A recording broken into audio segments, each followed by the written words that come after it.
الحمد للہ وحدہ والصلاة والسلام علی من لا نبی بعدہ اما بعد فاعوذ باللہ من الشیطان الرجیم بسم اللہ الرحمن الرحیم صاد والقرآن ذی الذکر بل الذین کفروا فی عزت وشقاق صدق اللہ مولانا العظیم۔ محترم ناظرین کرام، السلام علیکم ورحمۃ اللہ وبرکاتہ۔ الحمدللہ آج رمضان المبارک کا 21واں روزہ ہے اور ہمارے پروگرام پیام قرآن کے حوالے سے آج ہم 23ویں اور 24ویں سپارے کی صورتوں کا خلاصہ ذکر کریں گے۔ گزشتہ پروگرام میں سورہ صافات کا خلاصہ ذکر کیا گیا، آج اس کے بعد سورہ صاد ہے جس کی ابتدا حروف مقطعات میں سے صاد سے ہو رہی ہے۔ حروف مقطعات کے بارے میں جیسا کہ پہلے عرض کیا گیا کہ واللہ اعلم بمرادہ، اللہ رب العزت اس کی مراد کو جانتے ہیں۔ یہ صورت مکی ہے اور اس پوری صورت کا خلاصہ یہ ہے کہ اللہ رب العزت کی ذات کی طرف رجوع کیسے کیا جائے،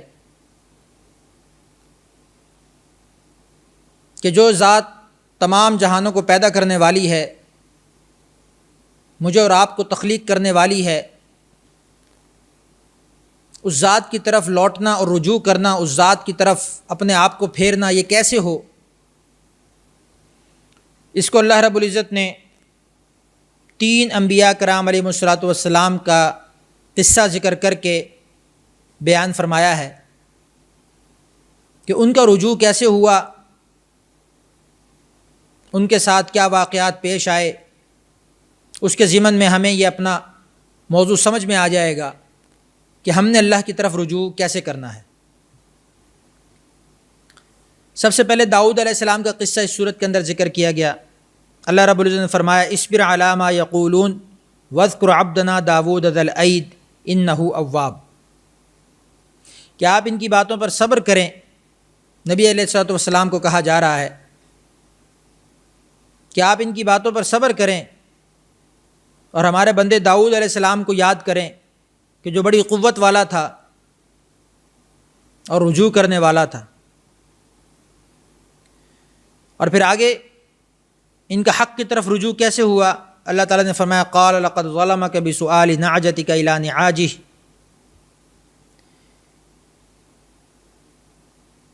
کہ ان کے ساتھ ان سے جو سوال کیا گیا، کہ جب ایک مقدمہ ان کے سامنے پیش کیا گیا سلیمان علیہ السلام اور داؤد علیہ السلام کے سامنے، کہ اپنی دمبیوں کو ان کی دمبیوں کے ساتھ ملا لینے والا واقعہ جو پیش آیا تھا، تو اس میں اللہ رب العزت فرماتے ہیں کہ بے شک یہ تیرے اوپر ایک ظالم ہے اور اکثر حصے دار شریک ایسے ہی ہوا کرتے ہیں۔ اور یہاں پر آگے اللہ رب العزت نے پھر یہ فرمایا وَشَدَدْنَا مُلْكَهُ وَآتَيْنَاهُ الْحِكْمَةَ وَفَصْلَ الْخِطَابِ، کہ جب داؤد علیہ السلام کا تذکرہ کیا گیا اور آپ علیہ السلام کو یہ کہا گیا کہ آپ داؤد علیہ السلام کو یاد کیجئے اور صبر کیجئے، تو اس پر ان کی آگے صفات بیان ہوئیں کہ ہم نے ان کو بادشاہی میں مستحکم کیا تھا اور ان کو حکمت عطا کی تھی، اور فصل الخطاب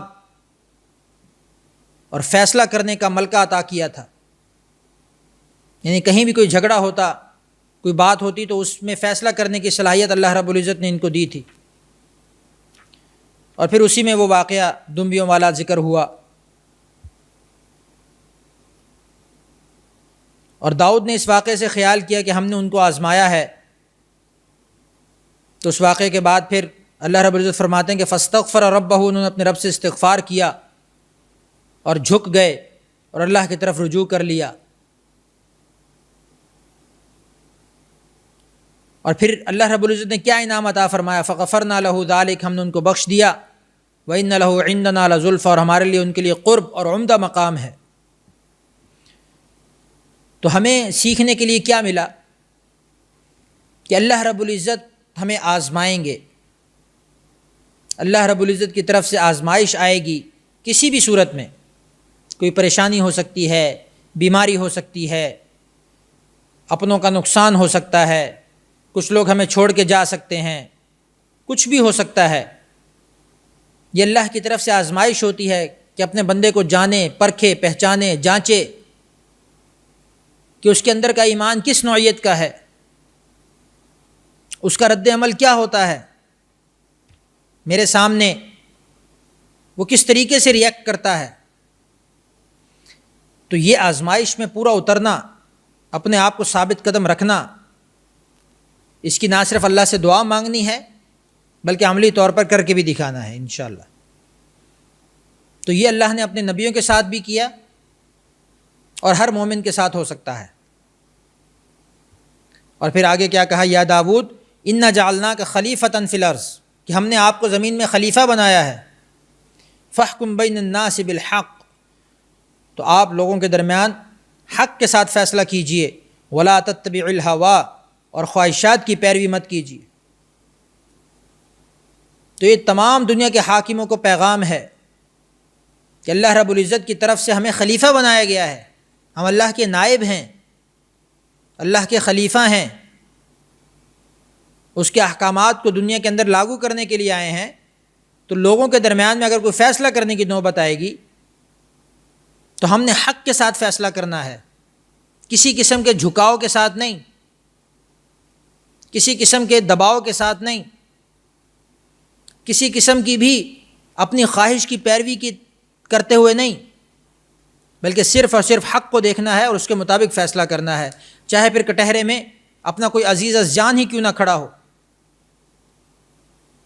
فیصلہ ہوگا تو حق کے ساتھ ہوگا۔ اور یہی اسلام کی جو اتنی خوبصورت تعلیم ہے عدل و انصاف کی، اس کی وجہ سے اسلام کتنا پھیلا ہے۔ تاریخ کی کتابیں گواہ ہیں کہ مسلمان قاضی جب فیصلہ کیا کرتے تھے تو اگر ایک طرف مسلمان ہے اور دوسری طرف یہودی ہے اور دلائل اور گواہیاں ساری یہودی کے حق میں ہیں تو فیصلہ بھی یہودی کے حق میں ہوتا تھا، اگرچہ چاروں طرف مسلمانوں کا غلبہ ہے، عدالت میں، دربار میں، قاضی بھی، خلیفہ بھی سب مسلمان ہیں، لیکن فیصلہ میرٹ پر ہو رہا ہے، فیصلہ دلائل اور حقائق کی بنیاد پر ہو رہا ہے، نہ کہ جذباتی و مذہبی وابستگی کی بنیاد پر۔ تو پھر وہ یہودی بھی اسلام لے کر آتا ہے۔ تو یہ اسلام کو پھیلانے کے ذرائع ہیں، حق کا فیصلہ کرنا، حق بات کو پھیلانا، حق کو بنیاد بنانا، اس کے ذریعے سے اسلام پھیلتا ہے، اس کے ذریعے سے اللہ کا دین دنیا میں لاگو ہوتا ہے اور جاری ہوتا ہے۔ اور اللہ رب العزت نے فرمایا وما خلقنا السماء والارض وما بینہما باطلا، کہ ہم نے زمین اور آسمان اور اس کے درمیان میں کوئی بھی چیز بیکار پیدا نہیں کی۔ یہ تو کافروں کا گمان ہے، ورنہ ہم نے تو ایک بھی چیز کو بیکار پیدا نہیں کیا، خالی پیدا نہیں کیا، ہر چیز کا کوئی نہ کوئی مقصد ہے۔ اور پھر آگے اللہ رب العزت نے فرمایا وَوَهَبْنَا لِدَاوُودَ سُلَيْمَانَ، کہ ہم نے داؤد کو سلیمان علیہ السلام عطا کی، ان کے بیٹے تھے۔ نعم العبد، بہت ہی اچھے بندے تھے، انہ اواب، وہ بھی اللہ کی طرف رجوع کرنے والے تھے۔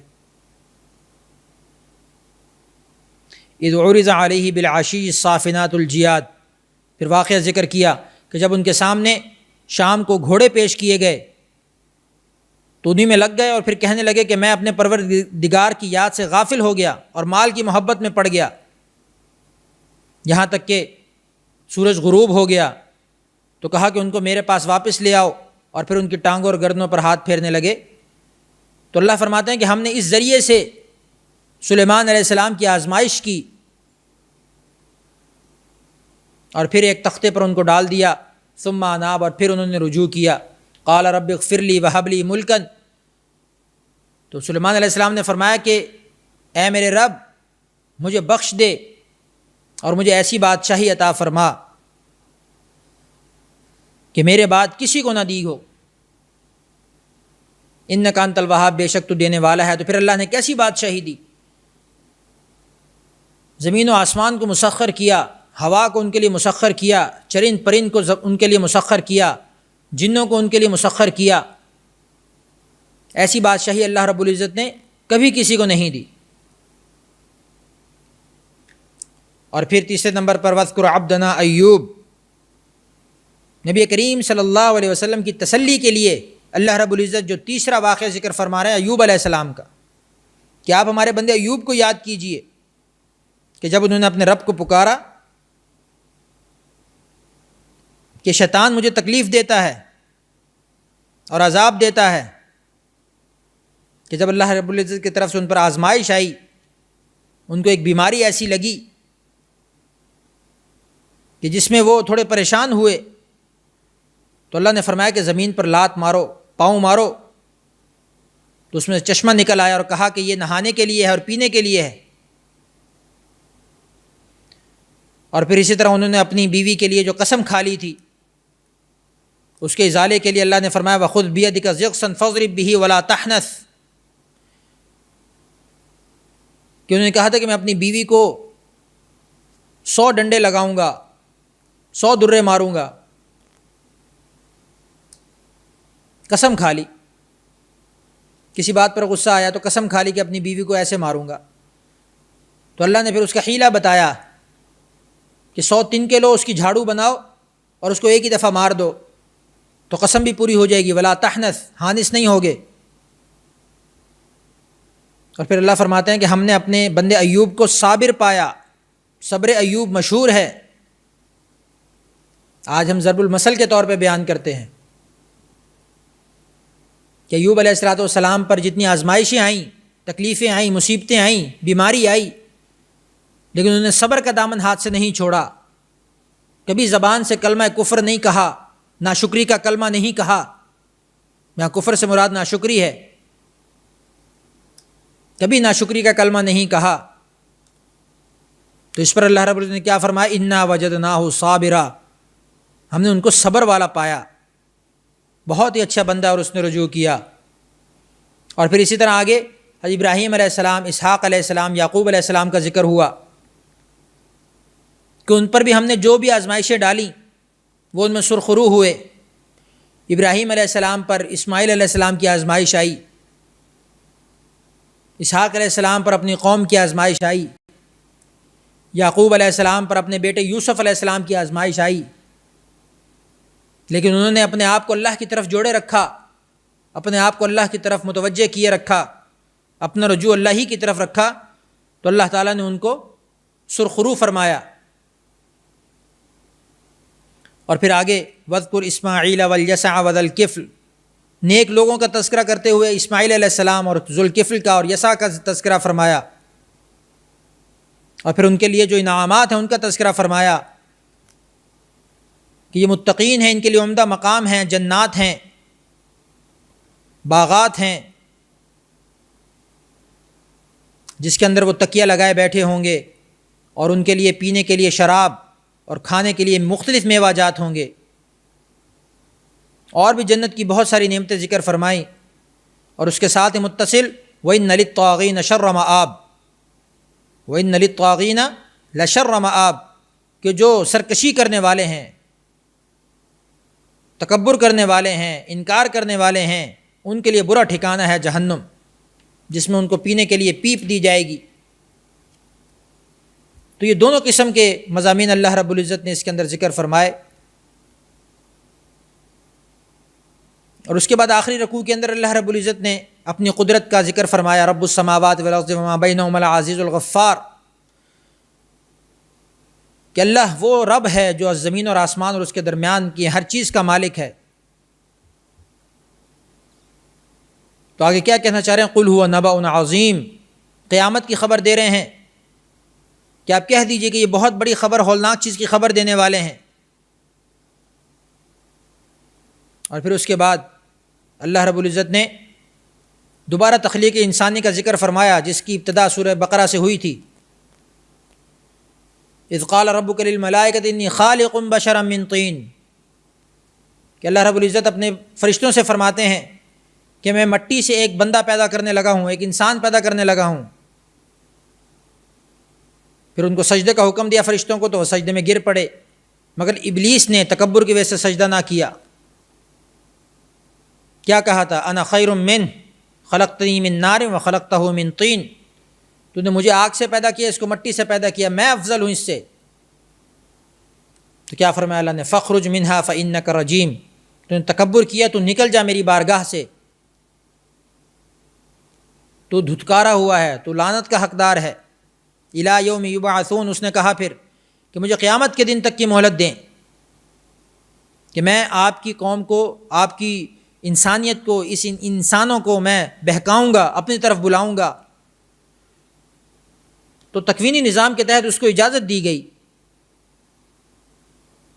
تاکہ انسان کی آزمائش ہو سکے کہ کون اللہ کی طرف آتا ہے اور کون شیطان کے راستے پر چل کر اس کے پیچھے جہنم میں جا گرتا ہے۔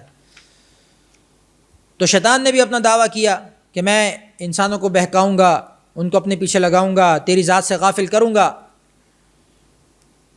تو اللہ نے فرمایا کہ تو جتنا مرضی زور لگا لے، الا عبادک منہم المخلصین، جو میرے نیک بندے ہوں گے وہ تیری طرف پھٹکیں گے بھی نہیں، تیری طرف نہیں جائیں گے، اور جو تیری طرف جائیں گے لَأَمْلَأَنَّ جَهَنَّمَ مِنْكَ وَمِمَّنْ تَبِعَكَ مِنْهُمْ أَجْمَعِينَ، میں جہنم کو تجھ سے اور تیرے ماننے والوں سے بھر دوں گا۔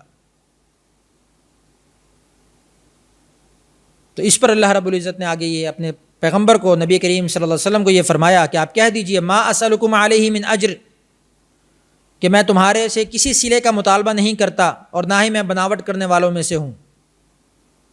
ایک داعی کا جو نظریہ ہوتا ہے، اس کی جو اپروچ ہوتی ہے وہ یہی ہوتی ہے کہ میرا اجر تو اللہ کے ذمے ہے، اللہ ہی مجھے اس کا اجر دے گا، میرے ذمے تو آپ تک صرف بات پہنچا دینا ہے۔ اس کے بعد اگلی صورت میں سورہ زمر ہے۔ زمر کا معنی ہوتا ہے مختلف جماعتیں، یہ مکی صورت ہے۔ اس کی ابتدا تنزیل الکتاب من اللہ العزیز الحکیم، گزشتہ صورتوں کے برعکس اس میں حروف مقطعات میں سے کسی حرف کو ذکر نہیں کیا گیا، بلکہ براہ راست قرآن کے نزول سے صورت کی ابتدا ہوئی کہ اللہ فرماتے ہیں کہ عزیز حکیم ذات کی طرف سے قرآن حکیم کو نازل کیا گیا، اور پہلی آیت کے اندر جو بتایا گیا وہ یہ چیز ہے کہ توحید خالص ہونی چاہیے، اس میں کسی قسم کی ملاوٹ نہیں ہونی چاہیے۔ فاعبد اللہ مخلصا لہ الدین، کہ عبادت کرو اللہ کی اس کے دین کے ساتھ خالص ہو کر، اخلاص، اللہ کو اخلاص پسند ہے۔ کوئی بھی عبادت ہو، کوئی بھی نیکی کا کام ہو، اخلاص کے بغیر قابل قبول نہیں۔ ہم جب بھی کوئی کام کریں تو علماء یہی فرماتے ہیں کہ آپ اپنی نیتوں کی تصحیح کر لیں کہ میں یہ جو کام کرنے جا رہا ہوں، کوئی بھی نیک کام شروع کر رہا ہوں، تو میں یہ کس کے لیے کر رہا ہوں، میرا مطمع نظر کون سی ذات ہے، کس کو دکھانا چاہتا ہوں، اور وہ ظاہر ہے کہ اللہ کی ذات ہی ہو سکتی ہے، تو اس میں پھر اپنی نیت کو خالص اللہ کے لیے کرنا تاکہ وہ عمل ہر قسم کی ریا اور شرک سے پاک ہو جائے، یہ اللہ تعالیٰ کو مطلوب ہے۔ اور پھر آگے کہا امن هو قانت آناء اللیل ساجدا او قائما، کہ بھلا وہ شخص جو راتوں کے اوقات کو سجدے میں گزارتا ہو اور قیام کی حالت میں گزارتا ہو، آخرت سے ڈرتا ہو اور اپنے رب سے رحمت کی امید رکھتا ہو، تو کہا قل هل يستوي الذين يعلمون والذين لا يعلمون، کہ کیا جو لوگ علم رکھتے ہیں اور جو لوگ علم نہیں رکھتے کیا وہ برابر ہو سکتے ہیں؟ تو یہاں پر اللہ رب العزت نے مومنین کی صفات بیان کرنے کے ساتھ یہ کہا کہ جو اللہ رب العزت کی طرف سے علم دیے گئے، جن کو اللہ نے اپنا خصوصی علم نازل فرمایا، ان پر اپنا کرم فرمایا، اپنے دین کا علم عطا فرمایا، تو کیا وہ لوگ اور وہ لوگ جن کو علم نہیں دیا گیا وہ لوگ برابر ہو سکتے ہیں؟ ہرگز نہیں۔ یہ دنیا کا اصول ہے. دنیا کے اندر بھی دنیاوی اسباب کے اعتبار سے جس شخص نے بھی ترقی کرنی ہے اس کے لیے ضروری ہے کہ اس اپنے فیلڈ کا، اپنی چیزوں کا علم حاصل کرے. اور دنیاوی اعتبار سے بھی، دنیاوی علم کے اعتبار سے بھی علم والے اور غیر علم والے برابر نہیں ہو سکتے. تو اس لیے جس بھی فیلڈ میں ہوں ہمیں اس کا مکمل علم ہونا چاہیے، اور اس کے ساتھ ساتھ بینگ مسلم دین کا مکمل علم ہونا چاہیے. اور پھر اس کے اندر انیبو کا لفظ ہے، وَأَنِيبُوا إِلَىٰ رَبِّكُمْ وَأَسْلِمُوا، کہ اپنے رب کی طرف لوٹو، جھک پڑو اور اپنے آپ کا سر تسلیم خم کر دو. صحابہ کرام کی طرف سے جب یہ آیت نازل ہوئی تو بہت ہی خوشی کا اظہار ہوا. صحابہ کرام بہت خوش ہوئے کہ یہ آیت بہت امید افزا ہے کہ اللہ رب العزت نے اس کے اندر کیا ارشاد فرمایا کہ ان اللہ یغفر الذنوب جمیعا، اللہ تعالیٰ تمہارے تمام گناہوں کو معاف کر دیں گے. تم اپنے رب کی طرف دوڑو، اپنے رب کی طرف دوڑ لگاؤ، جھک پڑو، لوٹ آؤ، اللہ رب العزت تمہارے سارے گناہوں کو معاف کر دیں گے. اور اللہ کی رحمت سے نا امید مت ہو.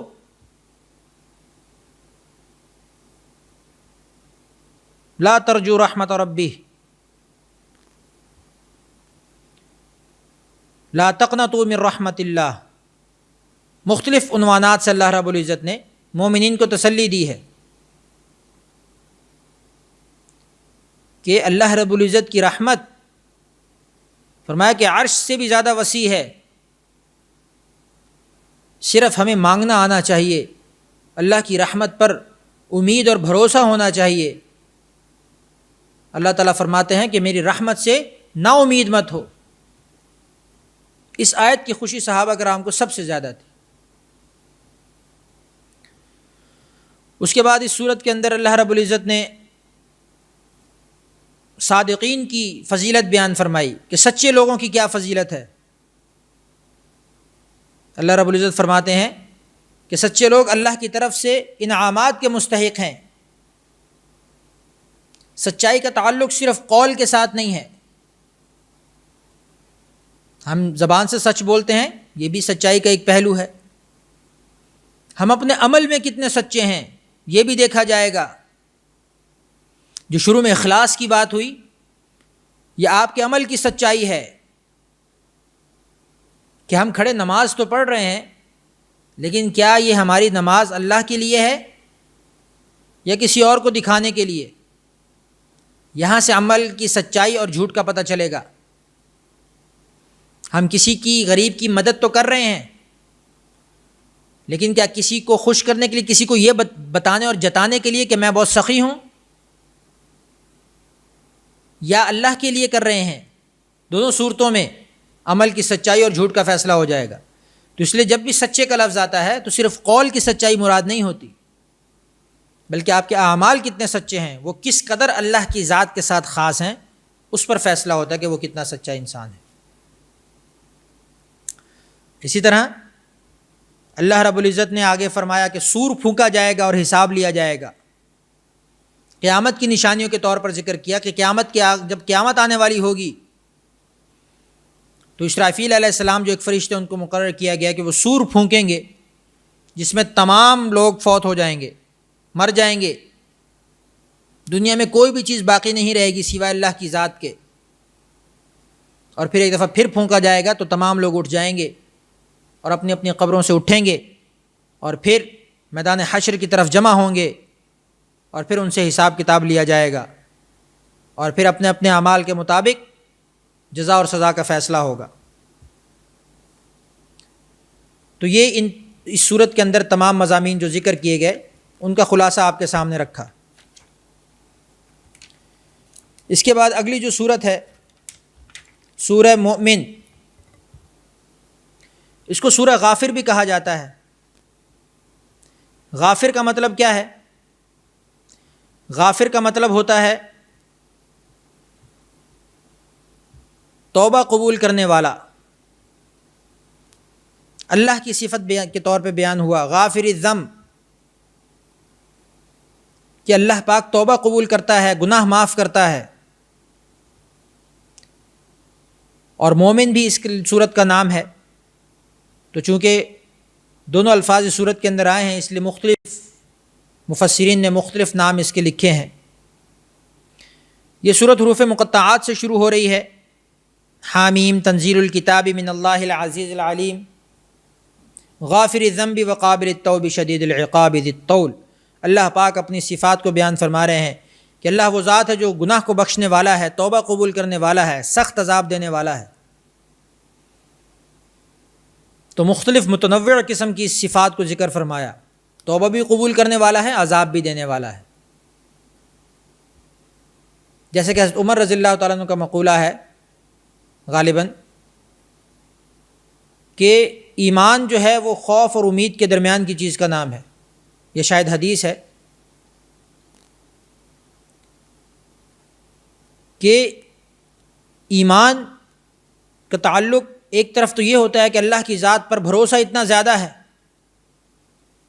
کہ ہم ساری امیدیں اپنے گناہوں کے باوجود، اپنی خطاؤں پر شرمشاری کے باوجود ساری امیدیں اللہ کی ذات سے لگائے ہوں کہ اللہ معاف کرنے والے ہیں. لیکن دوسری طرف ایک ڈر بھی ہے کہ کیا پتہ کسی ایک چھوٹی سی بات کے اوپر پکڑ لیے جائیں تو کیا بنے گا. تو اسی طرح اللہ نے دونوں صفات ذکر فرمائیں. غافر الذنب بھی ہے، قابل التوب بھی ہے، اور اس کے ساتھ ساتھ شدید العقاب اور ذی الطول بھی ہے. تو اس اعتبار سے ہمیں اپنے ایمان کا محاسبہ کرتے رہنا چاہیے کہ ہم دونوں کو مینج کر کے چلیں، دونوں چیزوں کو ساتھ لے کر چلیں، امید اور خوف دونوں کو.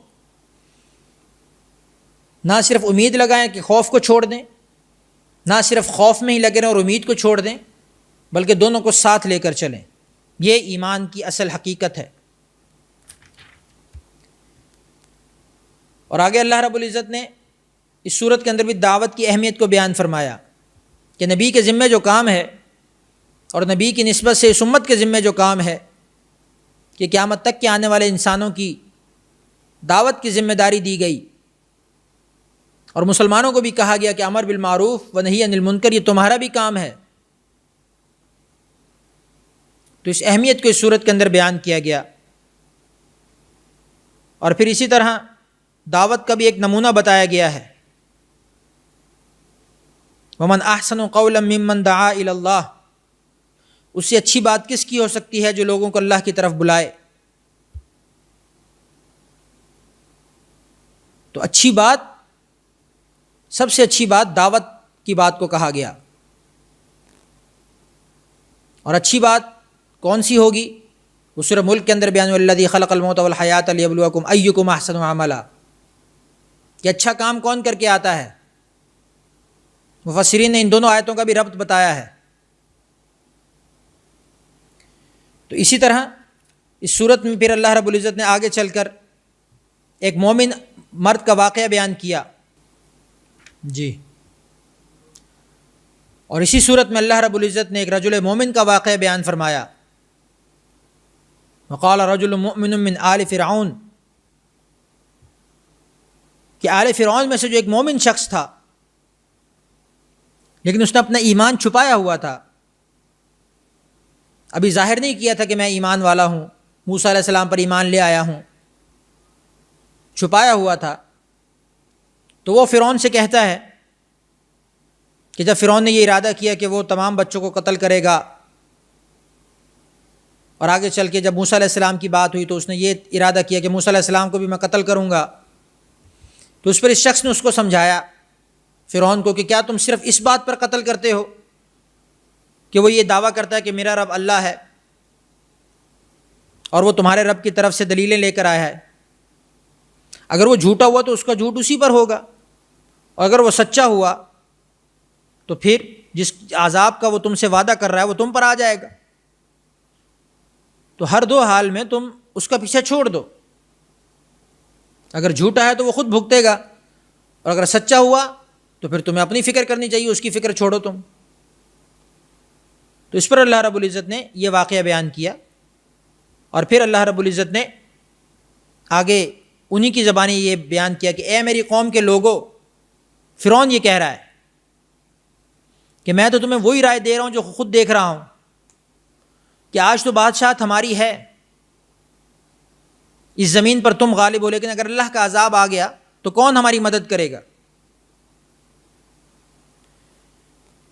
تو یہاں پر اس بات میں، اس آیت میں نکتے کی بات یہ ہے کہ وہ رجل مومن جس کا تذکرہ ہو رہا ہے، اس نے ملک و حکومت کی نسبت قوم کی طرف کی، تاکہ یہ اندازہ ہو جائے کہ وہ رجل مومن وہ حکمرانی کا خواہش مند نہیں ہے، بلکہ وہ یہ کہہ رہا ہے کہ یہ ملک تو تمہارا ہے، لیکن جب عذاب کی بات آئی تو اپنے آپ کو بھی اس کے ساتھ شامل کر لیا۔ یہ قوم سے محبت کی دلیل ہے، یہ فطری بات ہے، ہر شخص کو اپنی قوم سے محبت ہوتی ہے، لیکن یہ رجل مومن کی صفت کے طور پہ بیان کیا کہ اس کو بادشاہت نہیں چاہیے، سلطنت نہیں چاہیے، لیکن اپنی قوم کی خیر خواہی میں وہ یہ ساری باتیں کر رہا ہے۔ تو اس پر اللہ رب العزت کو یہ اس کی ادا اتنی پسند آئی کہ اس کا واقعہ قرآن کے اندر ذکر فرما دیا۔ اور پھر آگے چل کر اللہ رب العزت نے فرمایا اِنَّا لَنَنْصُرُ رُسُلَنَا وَالَّذِينَ آمَنُوا فِي الْحَيَاةِ الدُّنْيَا وَيَوْمَ يَقُومُ الْأَشْهَادُ، کہ جو لوگ ایمان لاتے ہیں اور جن رسولوں پر ایمان لاتے ہیں وہ رسول، اور جو ایمان لاتے ہیں وہ مومن، ہم ان دونوں طبقوں کی مدد فرماتے ہیں، اس دنیا کی زندگی میں بھی اور آخرت کی زندگی میں بھی۔ تو اللہ کی طرف سے واضح مدد کا اشارہ ہے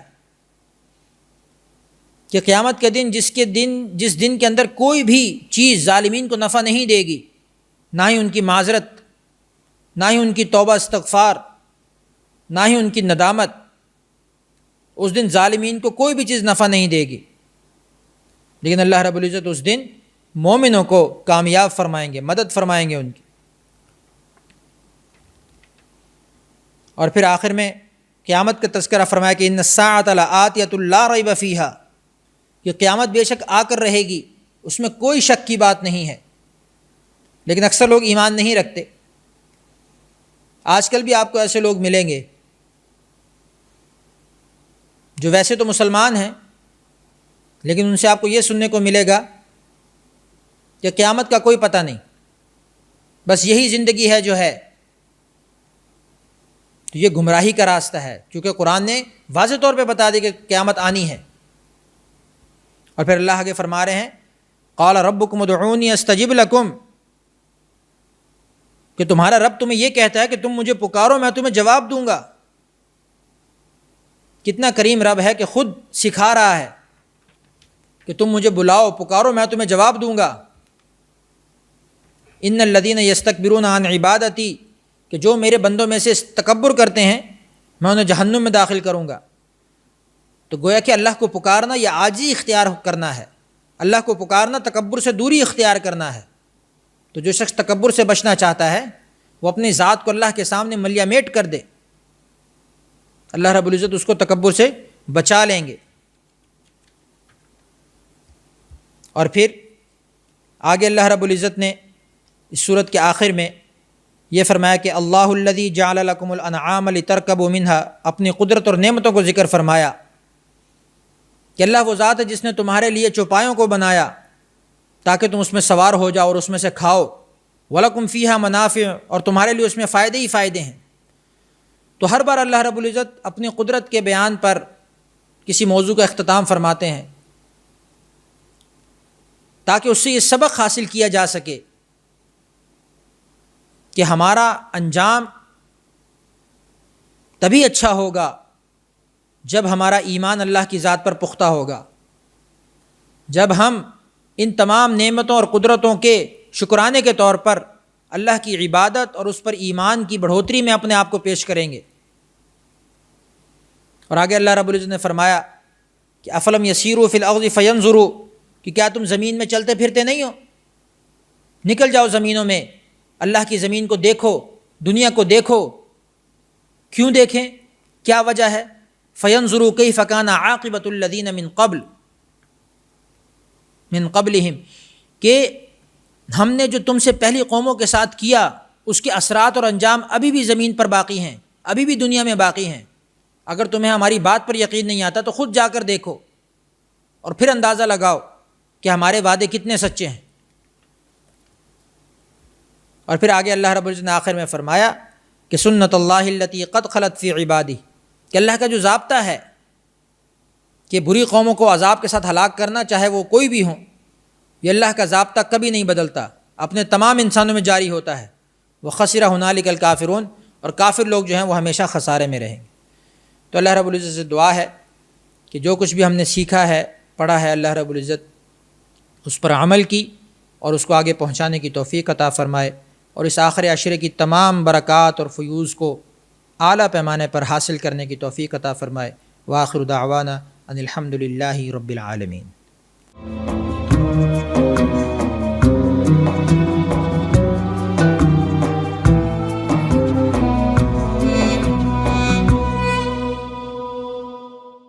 ISP Munch.